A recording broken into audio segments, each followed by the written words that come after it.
Minha filha, você já acordou com um barulho que não era barulho de coisa nenhuma. Era barulho de decisão? Porque tem barulho que a gente escuta com o corpo inteiro. Não é trovão. Não é porteira batendo. É o som de uma família que vai se partir no meio. Eu escutei esse barulho quando ainda era menina pequena. E até hoje, com quase 80 anos vividos, eu ainda sinto o eco daquele dia tremendo dentro do meu peito. Meu nome é Noêmia. E você que me ouve, qual seu nome? E essa história que eu vou contar para você não saiu de livro nenhum. Saiu do chão da minha casa, das frestas do taco que rangia toda vez que alguém andava de madrugada, do quintal de terra batida, onde as galinhas ciscavam antes mesmo do sol clarear. A gente morava em Itabira, num pedaço de terra que meu pai tinha herdado do avô dele. Não era fazenda grande, não. Era um terreno com uma casa de paredes grossas, telhado de telha velha que cantava quando ventava, e um quintal comprido que ia até onde a vista alcançava as bananeiras no fundo. Na frente da casa tinha um pé de goiaba que dava fruta o ano inteiro, e do lado, encostado no muro de pedra, ficava o carro de boi do meu pai. Era ali que ele guardava os sacos de milho, os feixes de cana, as ferramentas. Aquele carro de boi era quase um cômodo da casa. A gente brincava ali dentro, se escondia ali dentro quando chovia forte, fazia de conta que era navio, que era trem. Nunca imaginei que um dia aquele carro de boi ia servir para esconder a gente da nossa própria mãe. Meu pai se chamava Francisco. Todo mundo chamava ele de Chico. Era homem calado, de mão grossa e coração manso. Trabalhava na roça desde que o sol encostava na serra e só voltava quando a luz já estava cor de rapadura derretida no horizonte. Ele não era de falar muito, não. Mas quando falava, a gente escutava. Porque palavra de seu Chico não era palavra jogada ao vento. Era palavra que ficava. Ele tinha um jeito de olhar para a gente que dizia tudo sem abrir a boca. Quando se alegrava, os olhos dele apertavam e ele balançava a cabeça devagar, como se estivesse concordando com a vida. Quando se preocupava, passava a mão na nuca e ficava calado olhando para o nada, como se estivesse conversando com alguém que a gente não via. Minha mãe se chamava Marli. Era bonita. Tinha cabelo escuro e liso que ela prendia com grampo quando ia para a missa. Andava com a coluna reta, queixo levantado, e quando entrava num lugar, as pessoas olhavam. Ela tinha esse tipo de presença. Mas tinha também uma inquietude por dentro que ninguém entendia direito. Minha mãe não era mulher ruim, minha filha. Eu preciso dizer isso antes de contar o resto, porque o que aconteceu naquela casa não foi culpa de uma pessoa só. A vida foi apertando, e quando a vida aperta demais, cada um reage de um jeito. Uns aguentam firme, outros procuram saída. Minha mãe procurou saída. Nós éramos 5 irmãos. O mais velho era o Jorge, forte desde menino, sério como o pai. Depois vinha a Luzia, que era a que mais se parecia com mamãe. Bonita, vaidosa, mas com um gênio que não deixava ninguém passar por cima. Eu vinha no meio, Noêmia. A que observava tudo, falava pouco e guardava muito. Depois de mim, a Ruth. Pequenininha, delicada, com medo de tudo. E por último, o Celinho, o caçula, o menino dos olhos da minha mãe. Celinho tinha nascido no inverno mais frio que eu me lembro. Mamãe quase não resistiu ao parto. O nome dele foi escolha dela. Célio, igual ao pai dela, meu avô materno, que tinha partido cedo demais e que ela nunca deixou de chorar. Pôr aquele nome no caçula foi o jeito que mamãe encontrou de manter o pai dela vivo de alguma forma. Quando ele nasceu, franzino, chorando fraquinho como gatinho recém-nascido, minha mãe agarrou ele no peito e eu me lembro que ela falou alguma coisa sobre aquele menino ser o único presente que a vida tinha dado para ela. Não sei se foram essas palavras exatas, mas o sentido ficou. Porque ela falou na frente de todos nós. A gente não entendia direito, mas o coração da gente sente o que a boca do adulto não explica. E naquele dia, sem saber, minha mãe plantou uma semente de dor que levou anos para germinar. A casa era apertada, 2 quartos só. Num dormia meu pai com minha mãe. No outro, os 5 filhos, em 2 camas encostadas na parede e um colchão fino no chão. Ruth dormia grudada em mim. Célinho ficava entre Jorge e Luzia. E de noite, quando o silêncio caía e o lampião fazia sombra nas paredes, eu permanecia acordada escutando os sons da casa. O rangido do taco, o vento passando pela fresta da janela. O tic-tac do relógio de parede que meu pai tinha trazido de um leilão. E muitas vezes, as vozes que vinham do quarto deles. Antes de continuar, eu quero te pedir uma coisa. Se esse canal te faz companhia, se essas histórias aquecem o seu coração, se inscreve aqui e fica pertinho, porque o que vem a seguir vai mexer com você de um jeito que você não espera. No começo eram conversas baixas. Eu não entendia as palavras, mas entendia o tom. A voz da minha mãe subia e descia, como onda de rio bravo. A do meu pai era sempre a mesma, firme, mas cansada, como se ele estivesse tentando segurar alguma coisa que já estava escapando fazia tempo. Eu não sabia o que era, não sabia o nome daquilo, mas sentia. Sentia do mesmo jeito que a gente sente quando o tempo vai mudar. Uma pressão no ar, um peso no peito, uma vontade de correr sem saber para onde. E foi assim que vivemos por muito tempo. Numa casa onde tudo parecia no lugar, mas onde nada estava de verdade encaixado. A rotina era sempre a mesma. Meu pai saía cedo para a roça. Mamãe ficava com a gente. De manhã, acendia o fogão, esquentava a água, fazia o angu e punha a caneca de leite na mesa. Depois mandava a gente varrer o terreiro, tratar das galinhas, buscar lenha. Jorge ia ajudar o pai. Luzia ficava por perto da mãe, tentando agradá-la. E eu ia para o canto, observando, sempre observando. Porque eu percebia coisas que os outros não percebiam.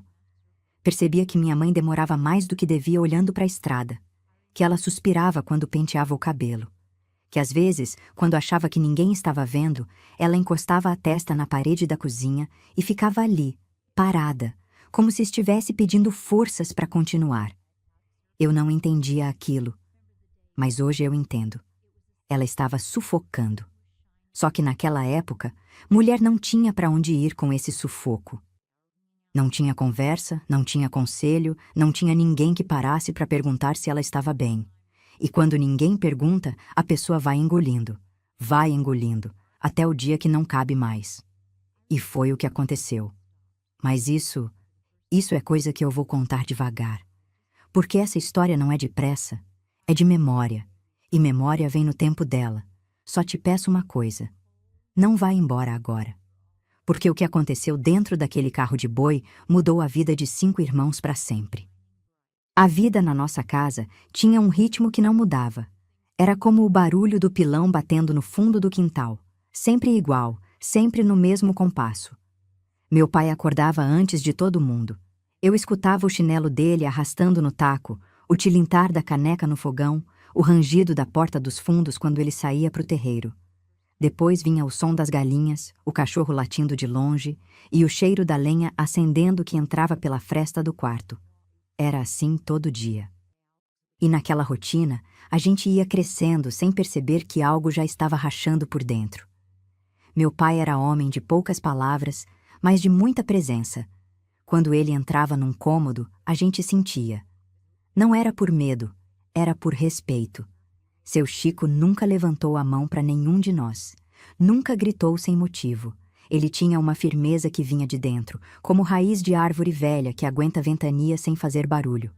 De manhã cedo, ele já estava na roça. Voltava quando o sol começava a descer atrás do morro e a luz ficava alaranjada, cor de brasa mansa. Chegava suado, com a camisa colada no corpo, tirava o chapéu na porta e lavava o rosto na bacia de alumínio que ficava no batente. Eu gostava de ficar olhando ele nessa hora, porque era o único momento do dia em que ele parecia descansar. Os ombros abaixavam, a respiração ficava mais lenta, e ele fechava os olhos por uns segundos como se estivesse agradecendo por ter chegado até ali. Papai não sabia ler, mas tinha uma inteligência que vinha da terra, do tempo, da observação. Ele sabia quando ia chover pelo jeito que as formigas andavam. Sabia a hora certa de plantar pela posição da lua. E sabia quando algo não andava certo dentro de casa só pelo silêncio da minha mãe. porque o silêncio da minha mãe era o sinal mais perigoso que existia naquela casa. Quando mamãe estava bem, ela cantava. Cantava enquanto passava roupa, cantava enquanto penteava o cabelo da Luzia, cantava baixinho quando ninava o Celinho. Tinha uma voz bonita, meio rouca, que fazia a casa parecer mais quente. Mas quando ela parava de cantar, a gente sabia. Jorge sabia. Luzia sabia. Eu sabia. Até a Ruth, que era pequenininha, sentia. A gente ficava mais quieto, pisava mais devagar, evitava fazer barulho, como se a casa inteira entrasse num acordo silencioso de não provocar o que estava ali prestes a estourar. Mamãe não era mulher de gritar à toa, mas quando a insatisfação subia nela, vinha de um jeito cortante. Não era grito, era frase solta no meio do nada que doía mais que tapa. Eu me lembro que ela costumava soltar umas frases no meio do nada, olhando para a janela, como se estivesse falando com a estrada. Alguma coisa sobre aquela vida não servida, sobre não ter nascido para viver daquele jeito.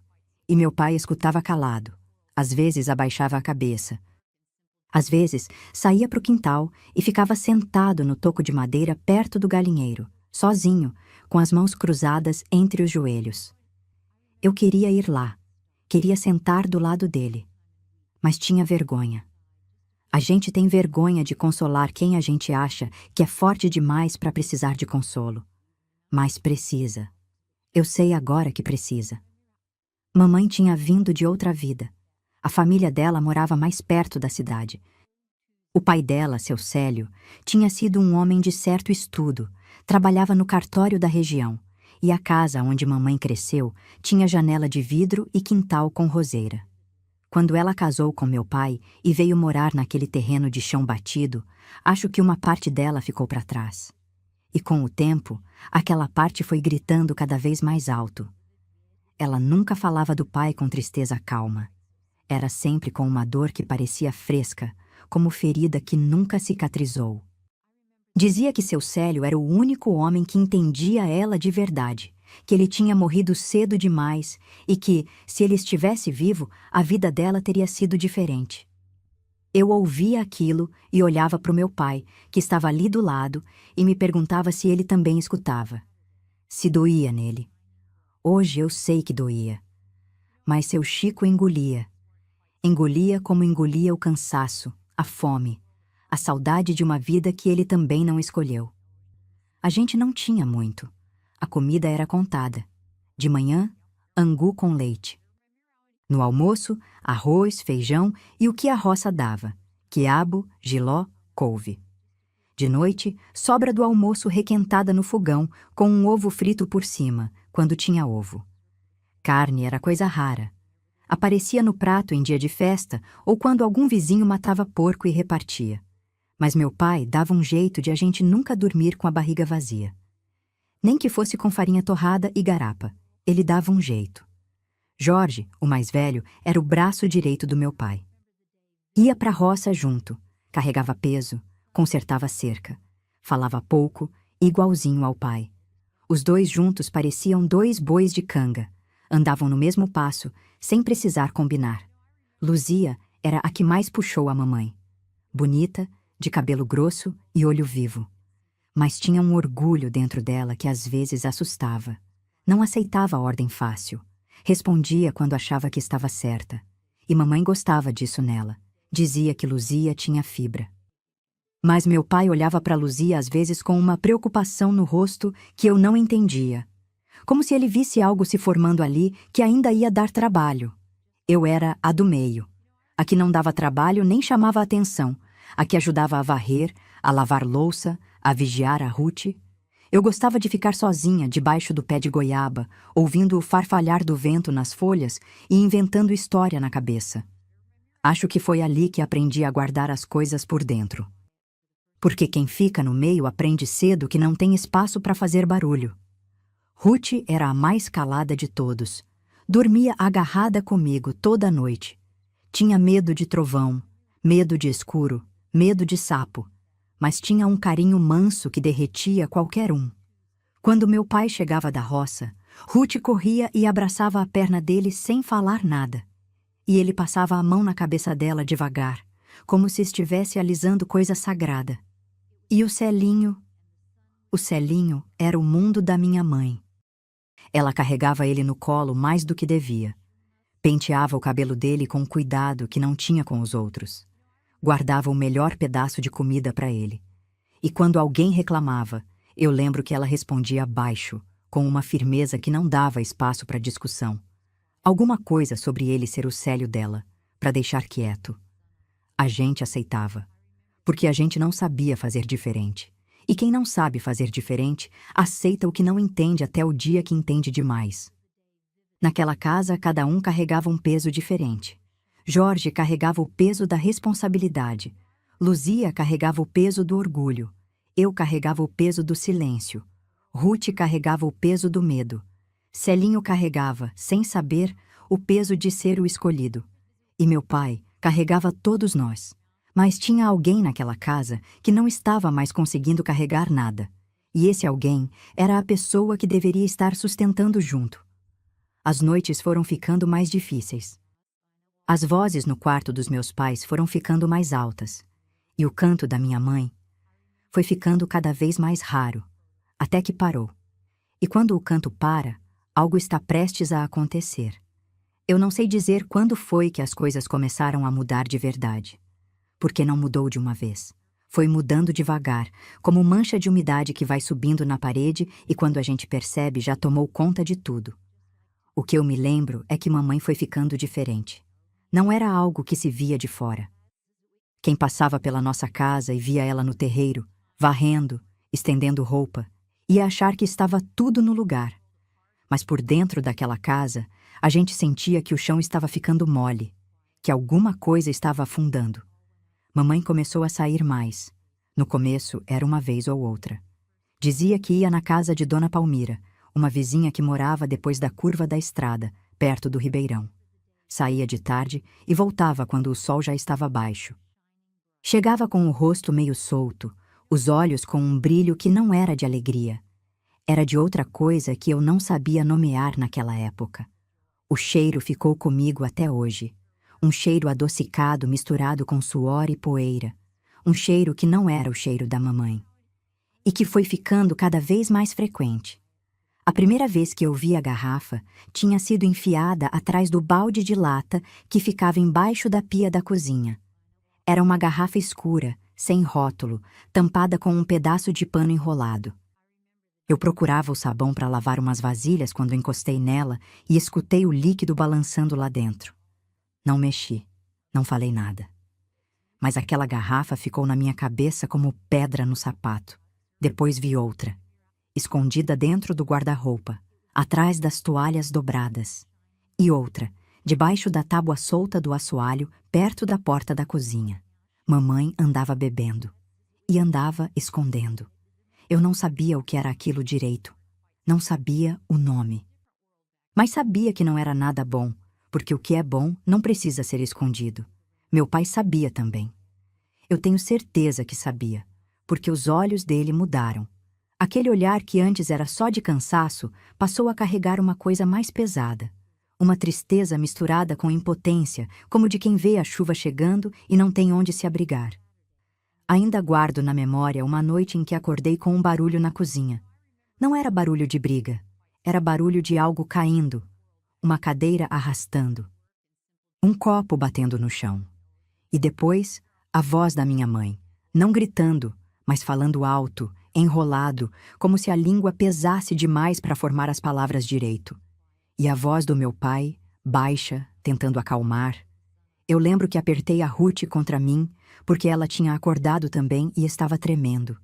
Fiquei ali no escuro, com o coração batendo forte, escutando sem querer escutar. No dia seguinte, a cozinha tinha sido arrumada. O chão lavado.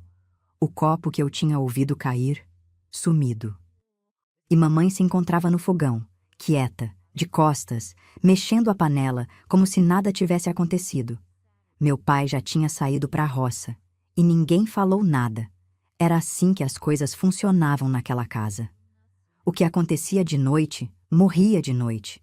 De dia, a gente fingia que estava tudo bem, mas não estava.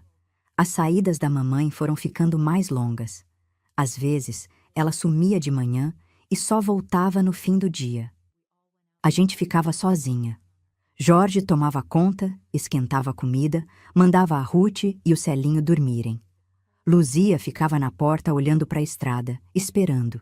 E eu ficava no quarto, deitada de olho aberto, contando os barulhos da noite até ouvir o portão ranger de novo. Quando mamãe voltava dessas saídas, voltava diferente. Às vezes chegava rindo sozinha, com o cabelo solto e a roupa cheirando a fumaça, e aquele cheiro adocicado que eu já conhecia.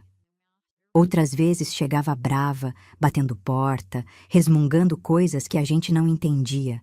E tinha vezes que chegava chorando. Sentava na cadeira da cozinha, punha a cabeça na mesa e chorava baixo, com o corpo todo sacudindo. Nunca saiu de mim a imagem de uma vez em que fui até ela nessa hora. Encostei a mão nas costas dela, devagar, com medo de que ela se assustasse. Ela levantou a cabeça e me olhou com uns olhos tão vermelhos, tão perdidos, que eu senti um frio na barriga que nunca mais esqueci. Ela me olhou como se não me reconhecesse por uns segundos.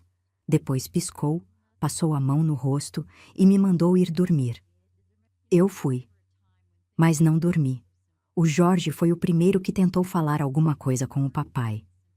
Eu não estava perto quando aconteceu, mas lembro que depois daquele dia, meu pai ficou ainda mais calado. Andava pela casa com um peso nos ombros que dava para ver de longe. E à noite, quando todo mundo ia dormir, eu escutava ele sentado na cozinha. Sozinho. O barulho da cadeira rangendo de vez em quando. O silêncio pesado que vinha depois. Meu pai sofria calado. E não tinha com quem dividir aquilo. Naquela época, homem não chorava. Homem não pedia ajuda. Homem aguentava. E meu pai aguentava. Aguentava a roça, aguentava a casa, aguentava os filhos, aguentava a mulher que se perdia devagar bem na frente dele. Eu me lembro de um domingo em que mamãe não levantou para ir na missa. A gente sempre ia. Era a única saída da semana que era de todo mundo junto. Meu pai vestia a camisa boa, mamãe punha o vestido de estampa miúda e prendia o cabelo com grampo. A gente andava pela estrada de terra até a igrejinha e voltava depois com aquele cheiro de vela e incenso ainda grudado na roupa. Mas naquele domingo, mamãe disse que não ia. Não explicou por quê. Só virou para o outro lado na cama e ficou. Meu pai olhou para ela, olhou para a gente e saiu com nós 5 pela estrada sem dizer uma palavra.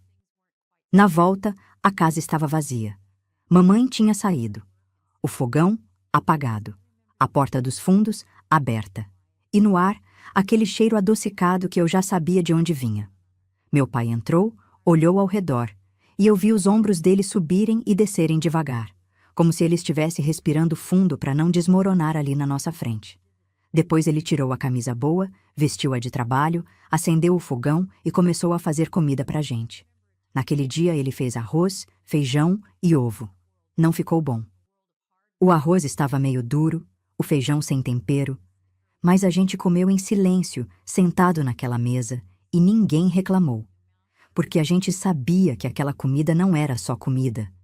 Era meu pai dizendo, sem palavras, que enquanto ele estivesse ali, a gente não ia ficar desamparada. Mas eu olhava para a cadeira vazia da minha mãe e sentia um buraco no peito que nenhuma colher de arroz ia conseguir preencher. E o pior ainda, não tinha chegado. Tem coisa que a gente não esquece não por causa do que aconteceu, mas por causa do que a gente sentiu enquanto acontecia. E o que eu mais sentia naquela época era uma coisa que eu não sabia chamar pelo nome. Hoje eu sei. Era medo de perder. Não medo de perder coisa. Medo de perder gente. Medo de acordar um dia e a casa estar diferente. Medo de olhar para a mesa e faltar alguém. E esse medo ia crescendo dentro de mim como raiz de mato bravo que a gente não vê, mas que vai rachando o chão por baixo. Mamãe começou a falar em ir embora. Não falava direto, não. Não era frase clara. Era coisa solta que ela deixava cair no meio de um suspiro, de uma reclamação, de um olhar comprido para a estrada. Ela resmungava sobre a vida ser curta demais para gastar num lugar que não dava nada em troca. que falava da cidade como se fosse um lugar encantado, cheio de luz e de gente que vivia de verdade. Que dizia que a irmã dela, tia Zilda, morava longe dali e tinha uma vida que ela invejava. Tia Zilda era a irmã mais nova da mamãe. Eu mal conhecia ela, tinha vindo visitar uma vez só, quando eu era bem pequena. Chegou com um vestido estampado que cheirava a perfume forte, sapato de salto que afundava na terra do terreiro e um jeito de rir alto que fazia meu pai franzir a testa. Ficou poucos dias, mas o que ficou gravado em mim foi que enquanto ela esteve ali, mamãe parecia outra pessoa. Ria mais, arrumava o cabelo, falava de coisas que a gente nunca ouvia ela falar, de cinema, de loja, de festa. Quando tia Zilda foi embora, mamãe ficou calada por dias, e acho que foi ali que a estrada começou a chamar ela com mais força. As brigas entre meu pai e minha mãe foram mudando. Antes eram discussões que aconteciam de noite, atrás da porta fechada, em voz que a gente mal escutava. Mas com o tempo, foram saindo do quarto, foram invadindo a cozinha, o terreiro, o meio da tarde. Teve uma vez que eu estava ajudando a Luzia a recolher roupa do varal, quando escutei a voz da mamãe vindo da cozinha, alta e cortante, e a voz do meu pai, firme mas contida, tentando não deixar a coisa crescer. Luzia parou com a roupa na mão e ficou olhando para a porta da cozinha com uma expressão que eu nunca tinha visto no rosto dela. Uma mistura de raiva e vergonha. Depois apertou a roupa contra o peito e saiu andando para o fundo do quintal sem falar nada. A Ruth, quando escutava as vozes subindo, corria para debaixo da cama. Eu achava ela ali depois, encolhida, com os olhos arregalados e os dedos agarrados no lençol. Eu deitava do lado dela no chão frio e ficava ali, em silêncio, até ela parar de tremer. Não tinha o que falar. A gente só ficava ali, uma grudada na outra, esperando o barulho passar. Jorge reagia diferente. Ficava duro, parado, com o maxilar travado e os punhos fechados. Eu via que ele queria falar alguma coisa, queria reagir, mas se segurava. Porque Jorge respeitava o pai. E o pai, mesmo naquele sofrimento todo, nunca perdeu a compostura na frente da gente. Nunca gritou de volta. Nunca levantou a mão. Nunca xingou. Seu Chico segurava tudo. Segurava como se segurar fosse a única coisa que ele sabia fazer. E o Celinho? O Celinho vivia no colo da mamãe. Onde ela ia, ele ia junto. Quando ela saía, ele chorava na porta. Quando ela voltava, corria e agarrava a saia dela como se tivesse medo de que ela sumisse de novo. E mamãe apertava ele contra o corpo com uma força que às vezes parecia mais desespero do que carinho.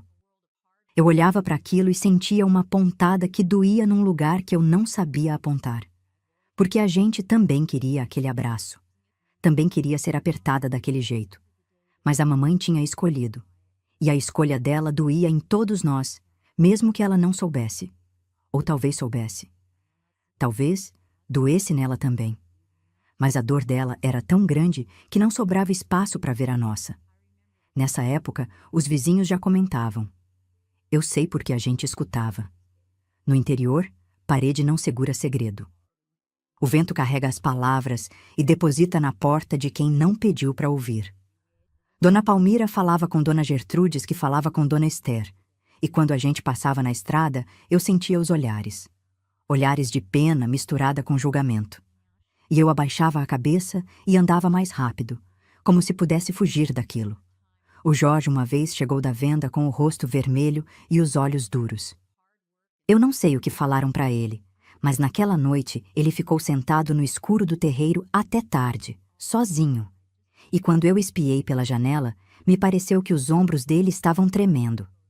Meu pai tentou de tudo que um homem daquele tempo sabia tentar. Eu me lembro que ele trouxe mamãe para conversar no terreiro uma noite, depois que a gente já estava deitada. Eu não dormi. Fiquei escutando pela janela do quarto. Não dava para ouvir as palavras, só o tom. A voz do meu pai era mansa, quase suplicante. Eu nunca tinha ouvido ele falar daquele jeito. E a voz da mamãe ia e voltava, ora baixa, ora impaciente, ora sufocada como se estivesse engolindo choro. Aquela conversa durou muito tempo. Quando acabou, eu escutei a porta do quarto deles fechar. E depois, silêncio. No dia seguinte, mamãe acordou mais cedo que todo mundo. Acendeu o fogão, fez angu, esquentou leite, penteou o cabelo da Ruth e até cantou um pedacinho de uma cantiga enquanto lavava a louça.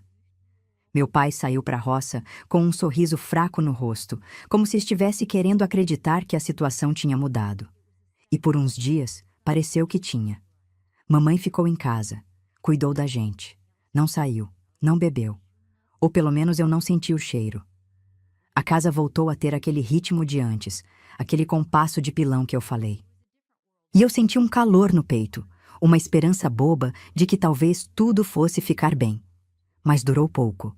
Porque num fim de tarde, quando o sol já estava grosso e vermelho atrás do morro, eu vi mamãe parada na porta dos fundos, olhando para a estrada com aquele olhar comprido que eu conhecia tão bem. O olhar de quem já decidiu, mas ainda não se mexeu. E naquela hora, mesmo sem entender tudo, eu soube. Ela ia embora. Não era questão de se, era questão de quando. Tem noite que marca mais que dia. Porque de dia a gente se ocupa, se distrai, finge que está tudo bem. Mas de noite, quando o silêncio desce e não tem mais barulho para esconder o que dói, a verdade aparece. E aparece do jeito mais cruel, sem pedir licença.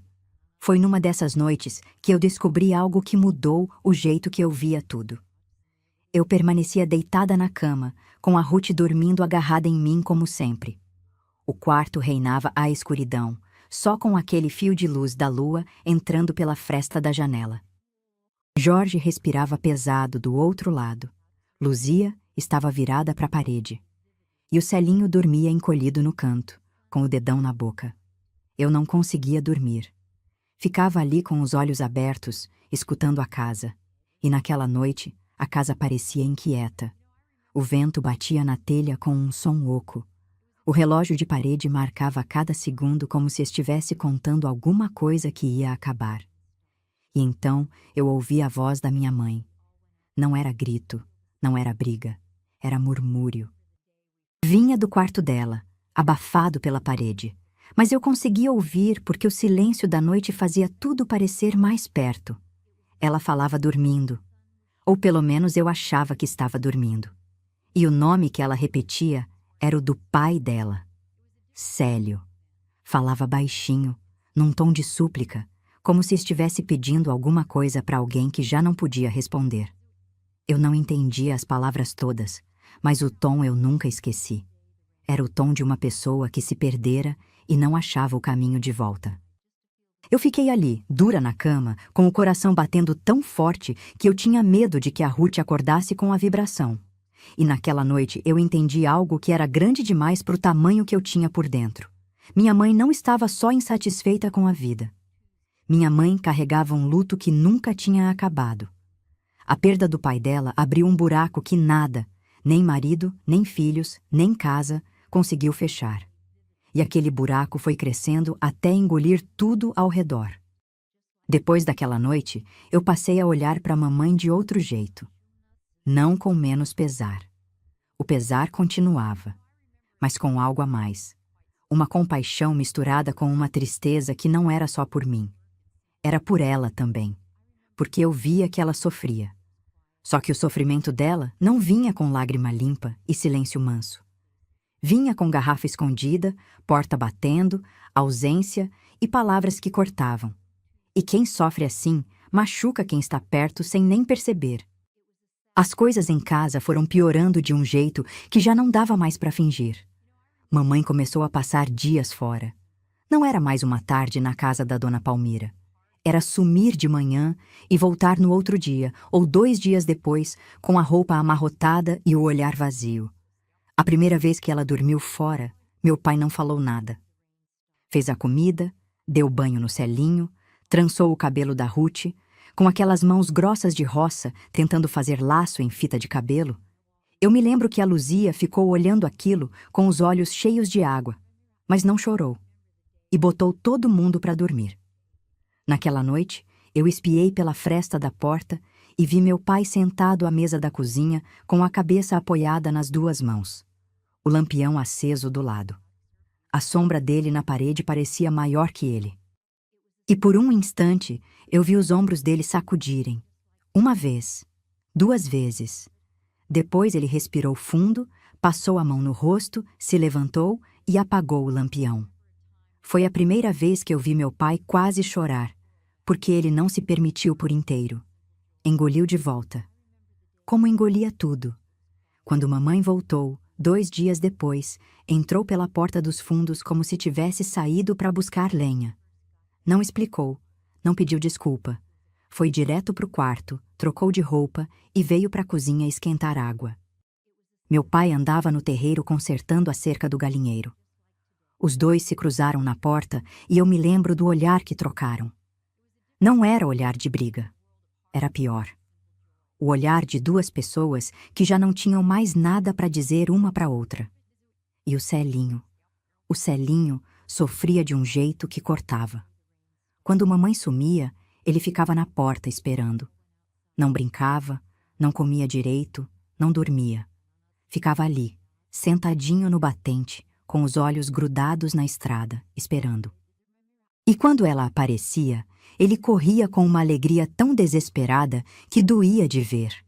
Agarrava ela pela cintura e não soltava, como se o corpo dele soubesse que cada volta podia ser a última. Mamãe abraçava ele com força, afundava o rosto no cabelo dele e ficava ali, balançando devagar, murmurando coisas que só ele ouvia. E nessa hora, por um instante, eu via a mãe que ela poderia ter sido. A mãe que talvez quisesse ter sido. Mas que alguma coisa quebrada lá dentro não deixava. Um dia eu escutei mamãe falando com a Luzia na cozinha. Eu estava do lado de fora, sentada no degrau da porta dos fundos, e não me viram. Mamãe estava falando sobre a tia Zilda, sobre a cidade onde ela morava, sobre como lá tinha trabalho, tinha movimento, tinha vida. E no meio daquela conversa, eu escutei uma coisa que gelou meu sangue. Mamãe falou alguma coisa sobre levar o Celinho com ela, que ele era muito pequeno para ficar sem mãe, que o lugar dele era com ela. Eu não me lembro das palavras certas, mas me lembro do que senti. Foi como se o chão debaixo de mim tivesse aberto e eu estivesse caindo sem ter onde agarrar. Não contei para o meu pai. Não contei para ninguém. Guardei aquilo dentro de mim como se fosse brasa viva embrulhada em pano. Queimava, mas eu não soltava. Porque no fundo mesmo, eu ainda tinha a esperança de que ela ia mudar de ideia, de que ia ficar, de que ia olhar pra gente e decidir que a gente era motivo suficiente. Mas a estrada continuava ali, e os olhos da minha mãe continuavam voltando para ela toda vez que achava que ninguém estava vendo. E eu estava vendo. Eu sempre estava vendo. Eu encontrei a mala num fim de tarde. Estava atrás da porta do quarto dos meus pais, encostada na parede, coberta com um pano de prato como se alguém tivesse tentado esconder. Era uma mala velha, de couro gasto, que pertencia à minha avó materna. Eu conhecia aquela mala porque mamãe guardava ela no fundo do guarda-roupa e, às vezes, quando achava que estava sozinha, tirava ela de lá e ficava passando a mão no couro como se estivesse alisando a memória de outro tempo. Naquele dia, o que tinha dentro me fez tremer. Eu levantei o pano de prato devagar, com a mão tremendo, e vi lá dentro umas roupas dobradas, um pente, um espelhinho redondo com moldura de lata, e uma sacolinha de pano amarrada com barbante que eu sabia que era onde mamãe guardava uns trocados que ela juntava escondido. Meu coração disparou. Eu larguei o pano, saí do quarto e fui para o quintal. Sentei debaixo do pé de goiaba e fiquei ali, com as mãos geladas e um zumbido na cabeça que não parava. O mundo ao redor continuava normal, as galinhas ciscando, o vento mexendo nas folhas da bananeira, o sol descendo devagar. Mas dentro de mim, tudo estava desabando. Aquilo significava que não era mais só vontade, não era mais só olhar comprido para a estrada. Era decisão. Mamãe estava se preparando para ir. E ali dentro, eu não vi roupa de nenhum de nós, só dela. E uma mudinha de roupa pequena que eu reconheci como sendo do Celinho. Eu quis contar para o meu pai. Quis correr até a roça e gritar para ele que mamãe ia partir e ia levar o Celinho e que ele precisava fazer alguma coisa. Mas as pernas não obedeceram e a boca não abriu. Fiquei ali debaixo daquela árvore até o sol sumir e o frio da noite começar a morder. Foi a Luzia que veio me buscar. Ela apareceu no escuro do quintal e me achou encolhida entre as raízes do pé de goiaba. Não perguntou o que eu tinha, só sentou do meu lado e ficou. Depois de um tempo, passou o braço por cima do meu ombro e me puxou para perto. Eu encostei a cabeça no ombro dela e senti o cheiro de sabonete e de terra que era o cheiro da Luzia. E naquela hora, sem falar nada, a gente se entendeu. Porque eu acho que ela também sabia. Talvez não soubesse da mala, mas sabia do resto. Sentia o mesmo vento gelado soprando dentro de casa. Os dias seguintes foram estranhos. Mamãe ficou mais quieta que o normal. Não brigou, não reclamou, não bebeu. Pelo menos eu não percebi. Mas aquele silêncio não era paz, era despedida. O silêncio de quem já tomou a decisão e está só esperando o momento. Ela começou a fazer coisas que não fazia há muito tempo. Penteou meu cabelo numa manhã, devagar, com cuidado que eu já tinha esquecido que ela tinha. Me lembro do toque dos dedos dela na minha nuca, separando as mechas, desfazendo os nós com paciência. Eu fiquei parada, dura, com medo de me mexer e aquele momento acabar, porque parecia uma despedida, mesmo que ela não tivesse dito nada. Fez um bolo de mandioca com coco ralado, que era a receita da minha avó. A casa inteira ficou com aquele cheiro de massa doce assando no forno a lenha. A gente comeu sentado no chão do terreiro, com o prato no colo, e mamãe ficou olhando a gente comer com um sorriso triste que eu nunca vou esquecer. Era o sorriso de quem está vendo uma coisa pela última vez e quer gravar cada detalhe. Naquela noite, eu vi mamãe entrar no quarto onde a gente dormia. Ela achava que todo mundo estava dormindo, mas eu permanecia acordada, como sempre. Ela foi até a cama do Celinho e permaneceu ali, parada, olhando ele dormir. Passou a mão no rosto dele devagar. Depois se abaixou e encostou os lábios na testa dele por um tempo longo. Eu vi, pela fresta dos olhos semicerrados, que os ombros dela estavam tremendo. Depois ela veio até a minha cama, parou diante de mim. Eu fingi estar dormindo, controlando a respiração com toda a força que eu tinha. Ela estendeu a mão e afastou uma mecha de cabelo do meu rosto. O toque dela era leve, quase com medo de acordar. E eu senti uma gota cair no meu rosto, quente, pequena. Uma lágrima dela que caiu em mim. Depois ela foi até a cama da Ruth, até a do Jorge, até a da Luzia. Demorou um tempo em cada uma. E saiu do quarto em silêncio, fechando a porta devagar como quem fecha um capítulo. Eu abri os olhos no escuro e fiquei olhando para o teto. A lágrima dela ainda estava no meu rosto. Eu não limpei. Deixei secar sozinha. Porque era a única coisa que ela tinha me dado naquela noite, e eu não queria perder. Naquela madrugada, eu não dormi. Fiquei escutando cada som da casa. O vento na telha. O grilo lá fora. A respiração dos meus irmãos. E as vozes que vieram do quarto dos meus pais, abafadas, longas, num vai e vem que durou até quase clarear o dia. Eu não sei o que meu pai disse para ela naquela noite. Não sei se implorou. Não sei se chorou. Não sei se ficou em silêncio. Só sei que quando o galo cantou e a luz começou a entrar pela janela, eu escutei meu pai sair do quarto e ir direto para o terreiro. E o barulho que veio depois foi um barulho que eu nunca tinha ouvido dele. Um soluço. Curto. Abafado. Como se ele tivesse tentado segurar e não conseguido. Depois silêncio. E o som do balde de água sendo puxado do poço, como se ele estivesse lavando o rosto para começar mais um dia, fingindo que estava tudo bem. Mas nada estava bem. E o dia que eu mais temia estava chegando. Eu acordei com o barulho. Não era som de panela, não era som de porta. Era voz. 2 vozes. Uma que subia, outra que tentava segurar. E entre uma e outra, um silêncio curto que doía mais que o grito. Ainda estava escuro. Aquele escuro de antes do sol, quando o céu tem uma cor de cinza misturada com roxo e o frio da madrugada ainda está mordendo. Eu abri os olhos e fiquei parada, com o corpo inteiro tenso, escutando. A voz da minha mãe vinha da cozinha. Não era murmúrio. Não era reclamação de sempre. Era uma voz decidida. Uma voz de quem já arrumou a mala, já fez a escolha e agora só está avisando. A voz do meu pai era baixa. Eu mal conseguia ouvir. Mas eu conhecia aquele tom. Era o tom de quem está tentando segurar a areia com a mão aberta. Quanto mais aperta, mais escapa. A Ruth acordou do meu lado. Senti o corpo dela enrijecer. Ela agarrou meu braço com os dedos gelados e eu apertei a mão dela sem olhar, sem falar. A gente ficou ali, dura, escutando aquele barulho que a gente já conhecia, mas que naquela manhã tinha um peso diferente. Um peso de coisa que não tem volta. Eu não sei quanto tempo ficamos assim. Podia ter sido pouco. Podia ter sido muito. Quando o medo toma conta, o tempo perde a medida. E então, a porta do nosso quarto abriu.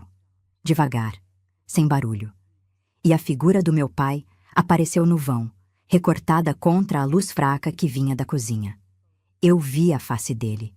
E aquela expressão eu nunca vou esquecer enquanto eu viver. Não era rosto de raiva, não era rosto de tristeza, era rosto de decisão. O mesmo tipo de rosto que eu tinha visto na minha mãe, mas virado para o outro lado. Ela tinha decidido ir.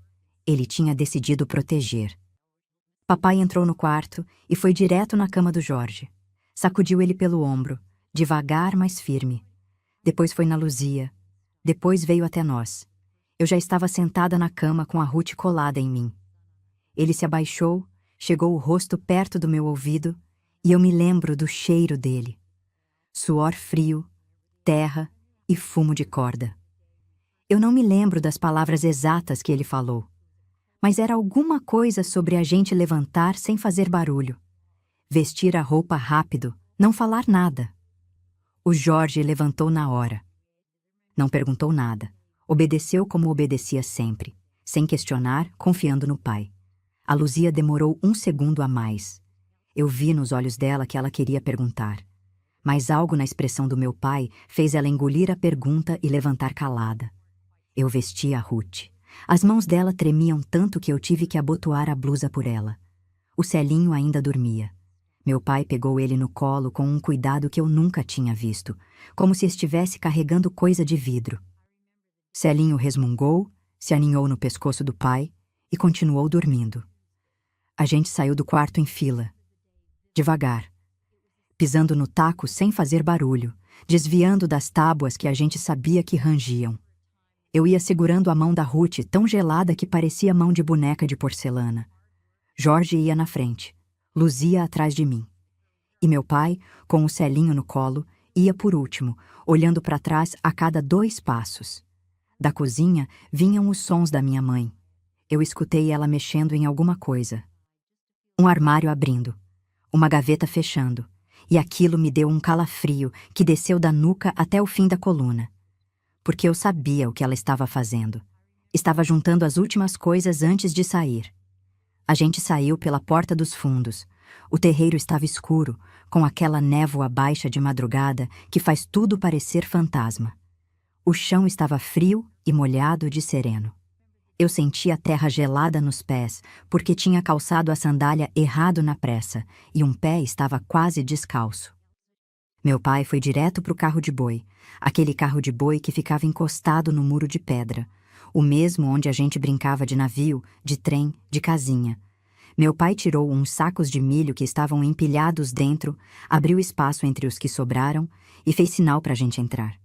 Jorge entrou primeiro, estendeu a mão e puxou a Luzia.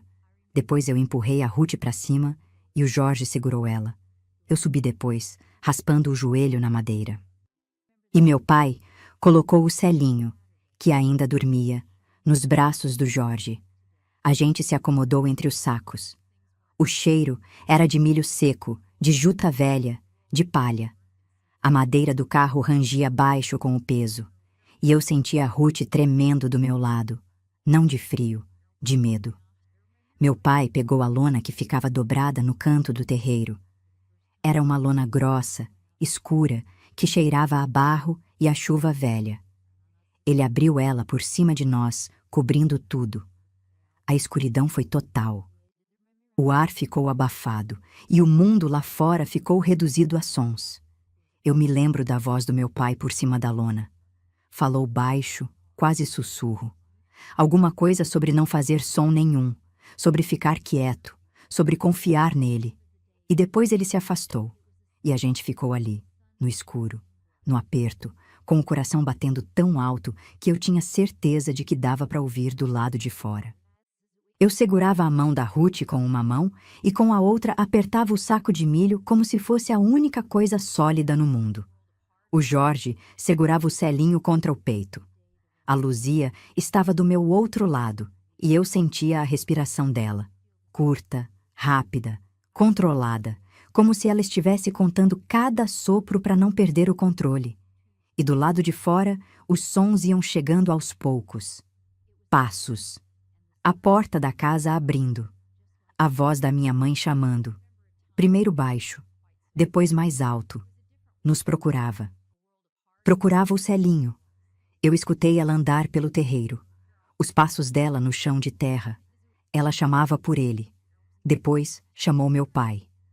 A voz dela tinha uma urgência que eu nunca tinha ouvido.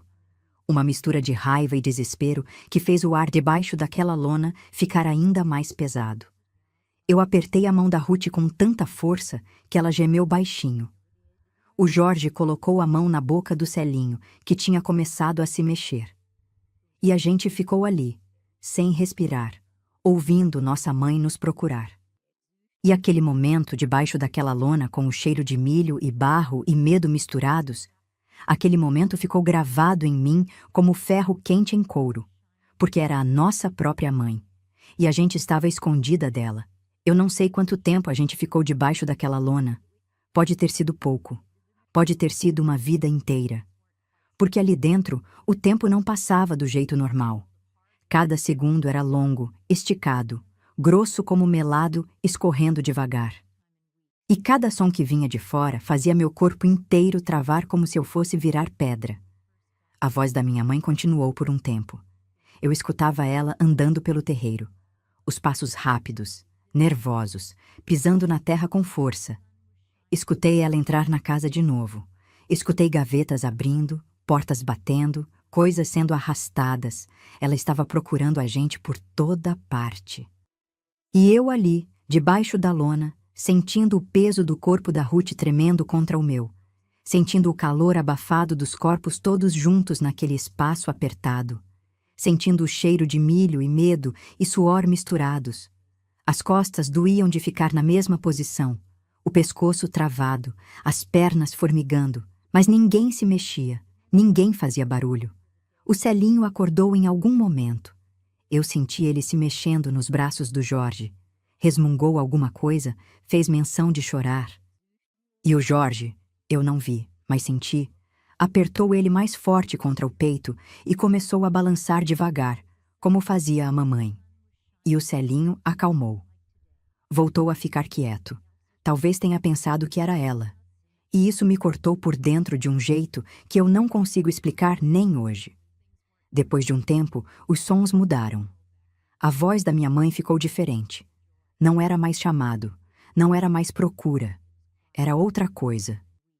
Um tom que eu me lembro como se fosse um tipo de fúria cansada, misturada com alguma coisa que podia ser decepção ou desistência. Eu escutei ela falando.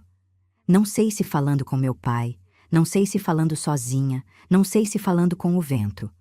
Mas a voz foi ficando mais longe. Foi saindo da casa, do terreiro e foi indo embora. E então veio o barulho. A porta da frente bateu, com tanta força que eu senti a vibração no chão debaixo do carro de boi. Foi um estrondo seco, definitivo, como um ponto final numa frase que vinha sendo escrita há muito tempo. Depois veio o silêncio. Um silêncio tão grande, tão pesado, que parecia ter engolido o mundo inteiro. Não tinha galinha, não tinha vento, não tinha grilo. Era como se a própria Itabira tivesse parado para escutar o que estava acontecendo naquela casa. A Ruth começou a chorar, baixinho, engolido, com a boca apertada contra o meu braço. A Luzia respirou fundo. Eu ouvi o ar entrando nos pulmões dela como se ela tivesse ficado sem respirar esse tempo todo. E o Jorge ficou quieto. Quieto como o pai ficava. Eu não chorei. Não naquela hora.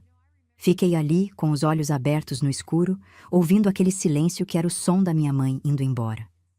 Não sei quanto tempo passou depois da porta bater. Pode ter sido minutos. Pode ter sido mais. Eu só sei que em algum momento a luz mudou. Eu percebi porque a escuridão debaixo da lona ficou menos densa e uma fresta de claridade entrou pelo canto onde a lona não estava bem presa. O sol estava nascendo. E então eu escutei os passos do meu pai. Devagar. Pesados. Cada passo rachando o silêncio como pedra caindo em poço fundo. Ele veio até o carro de boi. Parou. E ficou ali por uns instantes sem fazer nada. Eu escutei a respiração dele. Irregular, trêmula, como a de uma pessoa que acabou de carregar peso demais e o corpo está cobrando. Depois, ele puxou a lona. A luz entrou de uma vez. Eu apertei os olhos e senti a claridade me queimando depois de tanto tempo no escuro. O ar fresco da manhã bateu no rosto e eu respirei fundo, enchendo o peito daquele ar frio que cheirava a sereno e capim molhado. E então eu olhei para o meu pai. E a expressão que eu vi ali, naquela manhã, iluminado pela luz fraca do sol nascendo atrás do morro, é um rosto que eu carrego dentro de mim até hoje. Era um rosto amargurado, não de raiva, não de alívio, amargura pura. A amargura de um homem que fez o que precisava fazer, mas que sabia o preço. Os olhos dele estavam vermelhos. As rugas da face pareciam mais fundas, como se ele tivesse envelhecido numa noite só. E o canto da boca estava apertado naquela linha dura que eu conhecia. A linha de quem está segurando tudo por dentro para não desmoronar por fora. Ele olhou para cada um de nós, devagar, um por um. Como quem está contando para ter certeza de que não perdeu nenhum. Jorge, Luzia, eu, Ruth, Celinho, todos ali, todos inteiros. Meu pai estendeu os braços e tirou a Ruth primeiro. Ela agarrou o pescoço dele e afundou o rosto no ombro dele e chorou. Um choro alto, solto, de quem segurou tempo demais. Depois ele tirou o Celinho dos braços do Jorge. O menino estava confuso, olhando ao redor com os olhos inchados de sono, sem entender por que estava ali. Meu pai segurou ele com um braço e com o outro ajudou a Luzia a descer. O Jorge saltou sozinho.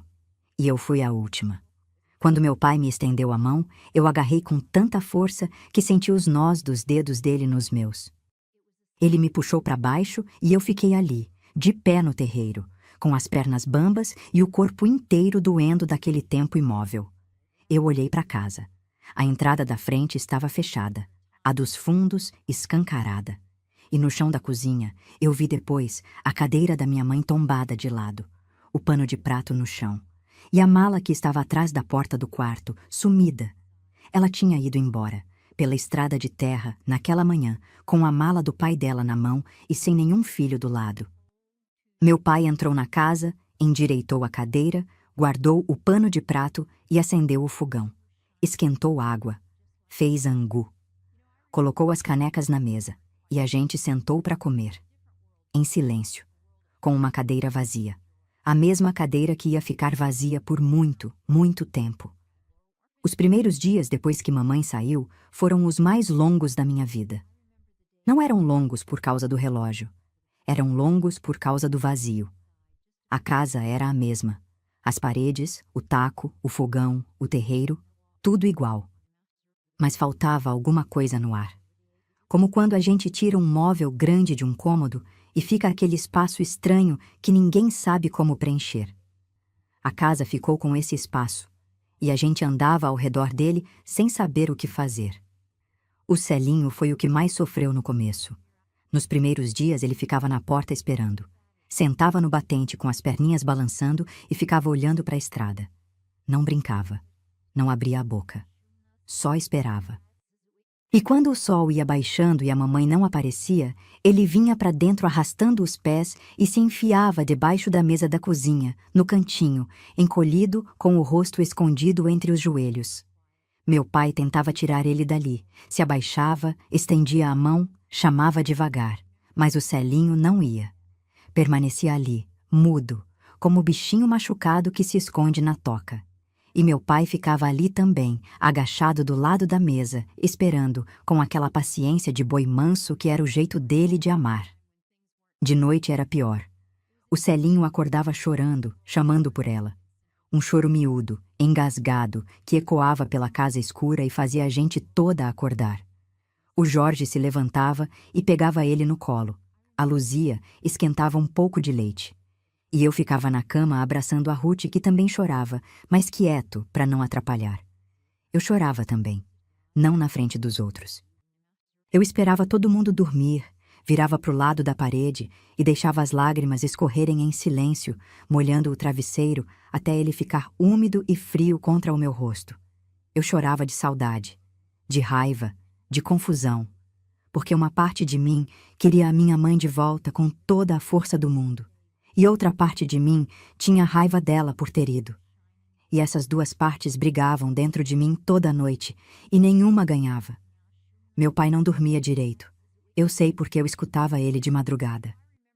O ranger da cadeira na cozinha, o barulho da caneca no fogão, às vezes o som dos passos dele no terreiro, andando de um lado para o outro no escuro. Ele carregava o peso de 5 filhos e de uma casa sem mulher, e carregava calado, porque era assim que os homens daquele tempo sabiam fazer.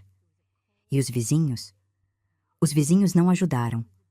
Eu me lembro dos olhares na estrada, dos cochichos na venda, das frases que chegavam até a gente pelo vento, como espinho que gruda na roupa sem a gente perceber. Eu me lembro que as mulheres da vizinhança comentavam entre si. Eu escutava quando passava perto da cerca, quando ia buscar água no ribeirão, quando saía para comprar querosene na venda do seu Geraldo. Falavam que homem sozinho não dava conta de criar filho, que aquelas crianças iam acabar largadas, que era questão de tempo até meu pai entregar a gente para algum parente ou para alguma família que pudesse cuidar. Tinha gente que falava com pena, tinha gente que falava com gosto. E tinha gente que falava por falar, porque no interior falar da vida alheia era passatempo de quem não tinha o que fazer. O Jorge escutava e ficava calado, com aquele maxilar travado que eu conhecia. A Luzia escutava e respondia.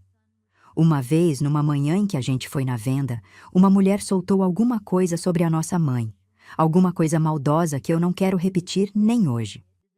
A Luzia parou no meio da estrada, virou para a mulher e falou uma frase curta, seca, com uma firmeza que fez a mulher recuar 2 passos. Eu não me lembro das palavras, mas me lembro do silêncio que veio depois e do orgulho que eu senti da minha irmã naquele momento. Meu pai aprendeu a fazer o que nunca tinha feito. Aprendeu a cozinhar, e no começo era sofrido. Queimava a panela, errava o sal, deixava a comida grudar no fundo.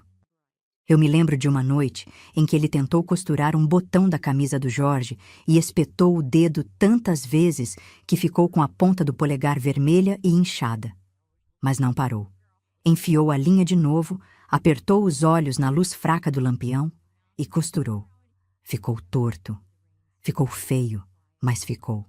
E a gente comeu, porque a gente sabia que aquilo não era sobre comida.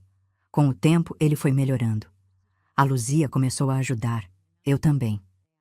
A gente foi aprendendo junto. Eu descascava, Luzia cortava, papai mexia a panela. O Jorge cuidava da roça e da lenha. E a Ruth tomava conta do Celinho, que foi aos poucos, saindo debaixo da mesa e voltando a brincar no terreiro. Meu pai aprendeu a trançar cabelo. Não ficava bonito. Ficava torto, frouxo, com mechas escapando pro lado. Mas ele tentava. Toda manhã, antes de sair para a roça, sentava a Ruth no banquinho da cozinha e trançava o cabelo dela com aqueles dedos grossos de lavrador que foram feitos para segurar enxada e não fita de cabelo.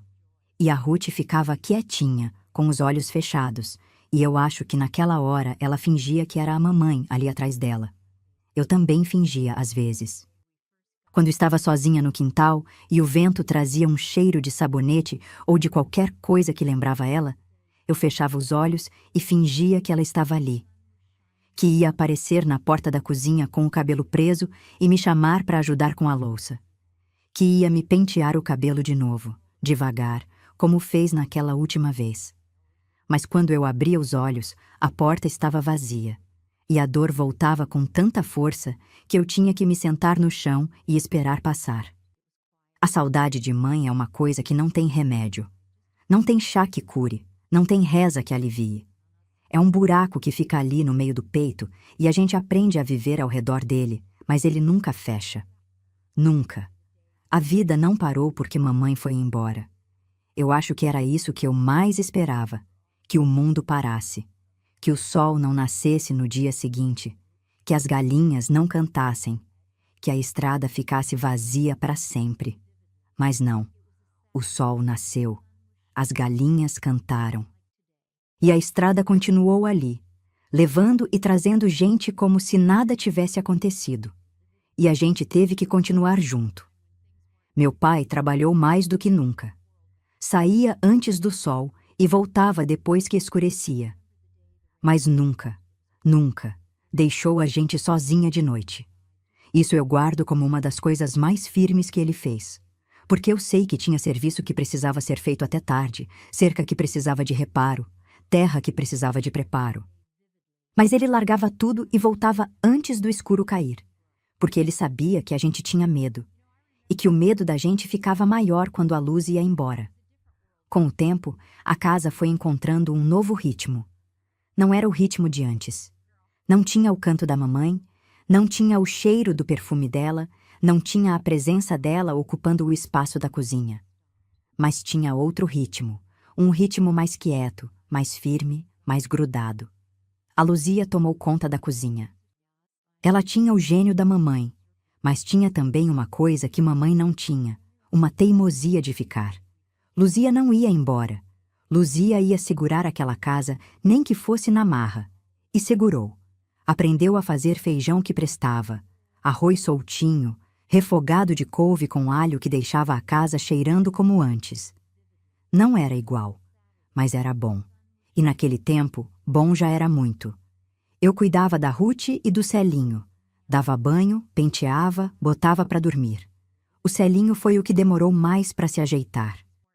Por muito tempo, ele ainda ia até a porta e ficava olhando a estrada. Mas foi espaçando. De todo dia, virou dia sim, dia não. Depois uma vez na semana. Depois só quando chovia, porque eu acho que a chuva trazia uma tristeza nele que nem ele entendia. Eu comecei a cantar para ele. Não sei por quê. Saiu sem pensar. Uma noite em que ele estava inquieto na cama, eu comecei a cantarolar uma cantiga que mamãe costumava cantar. Uma melodia antiga que eu nem sabia que ainda morava dentro de mim. E o Celinho parou de se mexer. Ficou quieto. E dormiu. Depois daquela noite, virou rotina. Eu cantava e ele dormia. E eu acho que naquela hora, para ele, eu virava um pedacinho da mamãe que tinha ficado. O Jorge cresceu rápido demais. De menino virou homem sem ter tempo de ser rapaz. Trabalhava na roça com o pai de igual para igual. Carregava saco, rachava lenha, consertava o que quebrava. E de noite, quando todo mundo já estava dormindo, eu escutava ele e o pai conversando na cozinha, em voz baixa, fazendo conta, planejando o que plantar, o que vender, como esticar o pouco que tinha para dar conta de tudo. Eu me lembro de uma noite em que saí do quarto para beber água e vi os dois sentados na mesa, com o lampião entre eles, e meu pai estava com a mão no ombro do Jorge. Não falavam nada naquele instante. Só ficavam ali, um do lado do outro, no silêncio que entre homens daquele tempo significava tudo. Era o jeito do meu pai de agradecer, e o jeito do Jorge de dizer que estava ali. Os vizinhos que tinham falado tanto foram silenciando aos poucos, porque o que viram foi uma casa que não desmoronou. Viram 5 filhos limpos, alimentados, indo para a escola quando dava, ajudando na roça, crescendo. Viram um homem que não largou, não entregou, não pediu pena. E acho que isso incomodou alguns, porque é mais fácil ter pena de quem caiu do que admirar quem ficou de pé. Dona Esther, que era uma das que mais falava no começo, apareceu um dia na nossa porta com uma bacia de broa de milho. Não disse muito. Estendeu a bacia, meu pai agradeceu com um aceno de cabeça e ela foi embora. Depois voltou outra semana com rapadura e outra com um pacote de fubá. Foi o jeito dela de pedir desculpa sem pedir. Teve uma tarde que eu guardo como se fosse coisa sagrada. Era domingo. Meu pai tinha ficado em casa. A gente tinha almoçado, arroz, feijão, ovo e quiabo refogado. O Celinho brincava no terreiro com um carrinho de madeira que o Jorge tinha feito para ele, empurrando na terra e fazendo barulho com a boca imitando o motor. A Ruth descansava na sombra do pé de goiaba, desenhando no chão com um graveto. A Luzia penteava o cabelo no batente da porta dos fundos, e eu observava tudo dos degraus da frente, olhando tudo. Meu pai saiu pela porta e ficou parado ali do meu lado. Eu olhei para cima e vi ele olhando para o terreiro onde a gente se espalhava. E no rosto dele havia algo que eu não via fazia muito tempo. Não era sorriso. Era mais que sorriso. Era um alívio. Como se ele estivesse olhando para aquela cena e pensando que talvez, só talvez, ia dar certo. Ele se sentou do meu lado no degrau. Ficou ali, quieto, com os braços apoiados nos joelhos, olhando os filhos dele brincando no terreiro daquela casa que ele segurou sozinho. E eu encostei a cabeça no braço dele e ficamos ali, sem falar nada, enquanto o sol da tarde fazia tudo ficar da cor de mel. Foi a primeira vez desde que mamãe saiu que eu senti algo parecido com paz. Não era paz completa, tinha pedaço faltando, mas era paz suficiente para respirar sem doer. E naquela hora eu entendi algo que demorei anos para colocar em palavras. Família não é só quem está, é também quem escolhe ficar. E meu pai tinha escolhido. Todos os dias, todas as manhãs, todas as noites em que ele preferiu voltar para casa em vez de desistir. Ele escolhia a gente. E essa escolha, repetida em silêncio, dia após dia, foi o que manteve aquela casa de pé. As notícias da mamãe vieram aos pedaços. Como louça que cai no chão e espalha caco para todo lado, cada pedaço cortava de um jeito diferente. A primeira notícia veio pela boca de um tropeiro que passava pela região vendendo sal e querosene. Ele conhecia meu pai de vista e parou na nossa porta num fim de tarde. Eu estava no terreiro ajudando a Luzia a recolher a roupa do varal quando vi o homem parado no portão, com o chapéu na mão, conversando com papai em voz baixa. Eu não ouvi o que foi dito, mas vi o rosto do meu pai mudar. Não foi mudança grande, foi coisa miúda, um apertar dos olhos, um endurecer do queixo, mas eu conhecia cada linha daquele rosto e sabia que alguma notícia tinha chegado até ele. Naquela noite, depois que a gente dormiu, eu escutei meu pai conversando com o Jorge na cozinha. E pelo pouco que eu consegui pegar pelos fragmentos de som que passavam pela parede, mamãe tinha ido para a casa da minha avó materna, Dona Jurema, que morava numa cidade distante. Tinha chegado lá com a mala e ficado um tempo, mas não durou. Pelo que foi se juntando depois, por um parente que apareceu, por uma vizinha que soube por outra, por esses caminhos tortos que a notícia percorre no interior, mamãe brigou com minha avó. Briga feia. O motivo ninguém soube direito. Uns diziam que era por causa da bebida. Outros diziam que minha avó cobrou dela ter largado os filhos e mamãe não aguentou ouvir. Seja o que for, mamãe saiu da casa da minha avó da mesma forma que saiu da nossa, porta batendo e estrada na frente. Depois disso, as notícias foram ficando mais raras. Alguém ouviu dizer que ela estava morando de favor numa pensão. Outro disse que estava trabalhando numa cidade maior. Mas era tudo vago, tudo solto, como fumaça que a gente vê de longe, mas não sabe de onde vem. E depois parou. As notícias secaram. E o silêncio sobre mamãe foi se tornando uma coisa que ninguém tocava dentro de casa, como ferida que a gente protege com pano e evita encostar. Meu pai nunca falou mal dela na nossa frente. Nunca. Isso eu preciso dizer. Porque tinha tudo para falar. Tinha razão de sobra para ter raiva, para ter mágoa, para soltar alguma palavra amarga. Mas ele não soltou. E quando alguém de fora tocava no nome da mamãe, um vizinho, um parente, meu pai mudava de assunto ou ficava em silêncio até a pessoa entender que aquele terreno não era para ser pisado. Mas dentro de mim, o silêncio não existia. Dentro de mim era barulho o tempo todo. Um barulho de perguntas que não tinham resposta. Por que ela foi? Por que não levou a gente? Por que não voltou? Por que não mandou nenhum recado, nem uma carta, nem uma palavra? Eu esperava uma carta. Por muito tempo eu esperava. Toda vez que alguém chegava de fora, toda vez que o tropeiro passava, toda vez que um vizinho ia para a cidade e voltava, eu olhava para as mãos da pessoa procurando um envelope, uma folha dobrada, qualquer coisa com o nome da minha mãe. Mas nunca veio.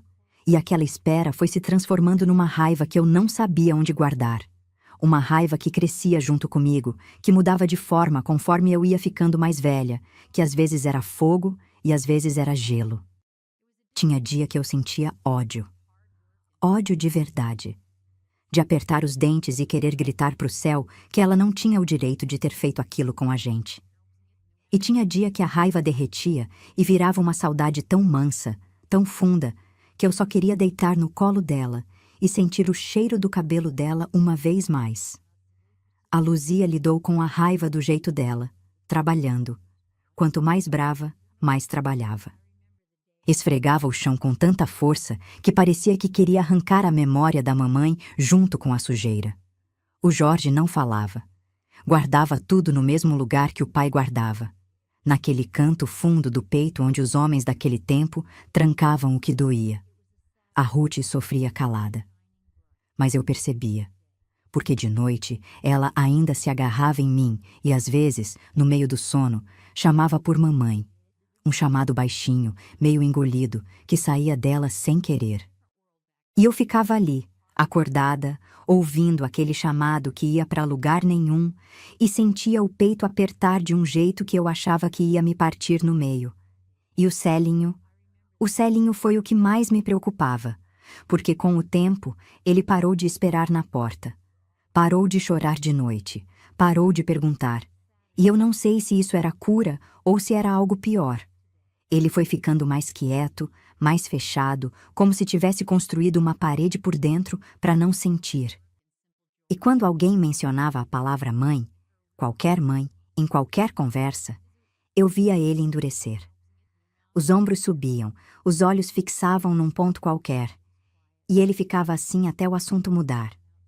Eu queria conversar com ele. Queria sentar e perguntar o que ele sentia.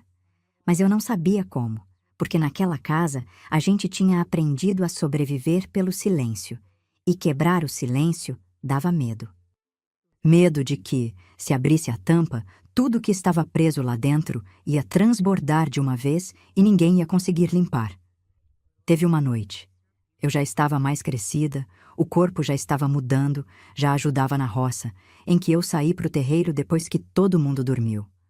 A noite estava limpa, cheia de estrela, com aquele silêncio bom do interior que é feito de grilo e vento e mais nada. Eu sentei no degrau da frente e olhei para a estrada.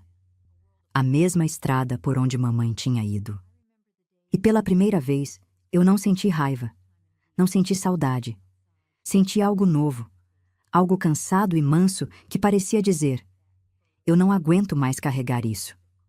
Naquela noite, eu chorei pela última vez por minha mãe. Chorei tudo que ainda faltava. Chorei alto, sozinha, no escuro, com o rosto levantado para o céu. E quando acabou, eu limpei o rosto com a barra da saia e entrei para dentro. E nunca mais chorei por ela. Não porque a dor tinha passado, mas porque eu tinha decidido que aquela dor não ia mais me governar. Meu pai nos criou.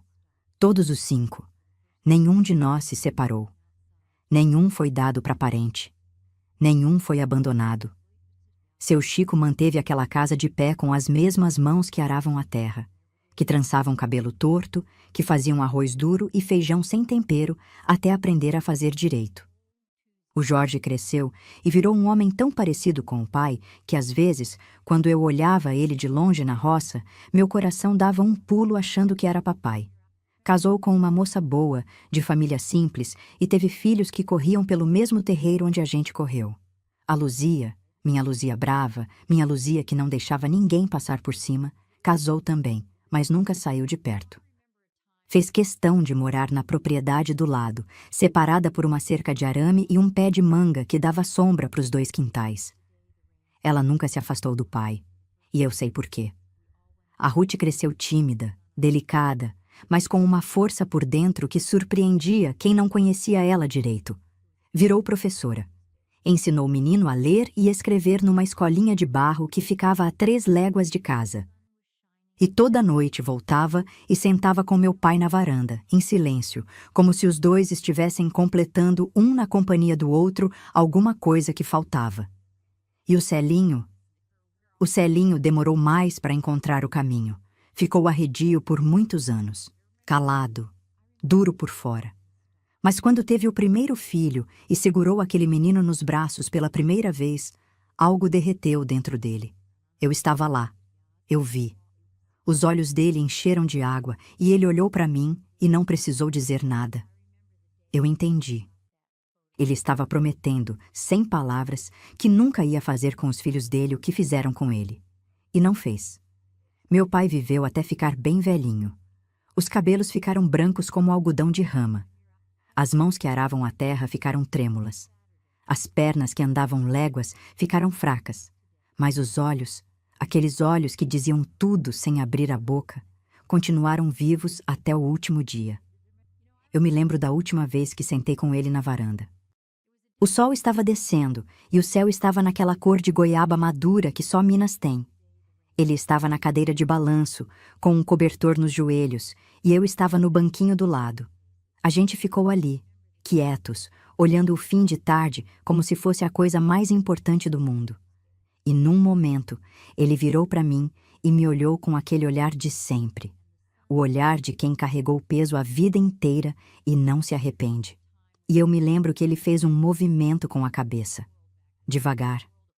De cima para baixo. Como se estivesse concordando com algo que ninguém tinha perguntado. Como se estivesse dizendo que tinha valido a pena. E eu acredito que valeu. Com tudo que custou. Valeu. Da mamãe, a gente soube pouco. Com o passar dos anos, chegou notícia de que ela tinha se acomodado numa cidade distante. Que trabalhava. Que vivia sozinha. Eu não sei se ela pensava na gente. Não sei se olhava para o céu de noite e se perguntava como estavam os filhos que ela deixou para trás. Quero acreditar que sim. Que em algum canto do coração dela, a gente ainda morava. Por muito tempo eu carreguei raiva. Uma raiva grossa, pesada, que me acordava de madrugada e me fazia apertar os dentes até doer. Mas com os anos, a raiva foi se gastando. Como pedra de rio que a água vai arredondando de tanto passar por cima. Não sumiu, ficou ali, mas perdeu os cantos afiados. E hoje, com a idade que eu tenho, eu consigo olhar para trás e enxergar o que eu não enxergava antes. Minha mãe não era má. Minha mãe era uma mulher que carregava uma dor que não coube dentro da vida que ela tinha. A morte do pai dela abriu uma ferida que nunca fechou. A vida no interior apertou uma pessoa que precisava de espaço. E a bebida foi o único alívio que ela encontrou. Um alívio que não alivia, que só afunda mais. Eu não a perdoo por ter ido. Não sei se chego lá, mas eu a entendo. E entender já é muito. Entender já é o bastante para soltar o peso e seguir com o peito mais leve. Meu pai foi o homem mais forte que eu conheci. Não forte de músculo, forte de escolha. Porque escolher ficar quando tudo empurra para ir embora é a coisa mais difícil que existe. Escolher cuidar quando o mundo diz que você não é capaz. Escolher amar em silêncio, sem cobrar, sem reclamar, sem pedir nada em troca. Ele fez isso todo dia, todo santo dia. E aquele carro de boi... Aquele carro de boi que ficava encostado no muro de pedra, onde a gente brincava de navio e de trem, onde meu pai escondeu 5 filhos debaixo de uma lona numa madrugada que cheirava a medo e sereno. Aquele carro de boi foi o lugar onde eu aprendi a lição mais importante da minha vida. Que às vezes, quem protege uma família não é quem levanta a voz. É quem abaixa o tom e faz o que precisa ser feito. Que às vezes, quem salva uma casa não é quem fica na frente. É quem fica por último, garantindo que ninguém ficou para trás, e que quem realmente ama é quem decide ficar. Eu sou Noêmia. Tenho quase 80 anos. E se essa história tocou alguma coisa dentro de você, compartilha com alguém que precisa ouvir isso. Porque tem muita gente por aí que carregou o peso de uma família inteira nas costas sem nunca receber um obrigado. E talvez essa história seja o obrigado que faltava.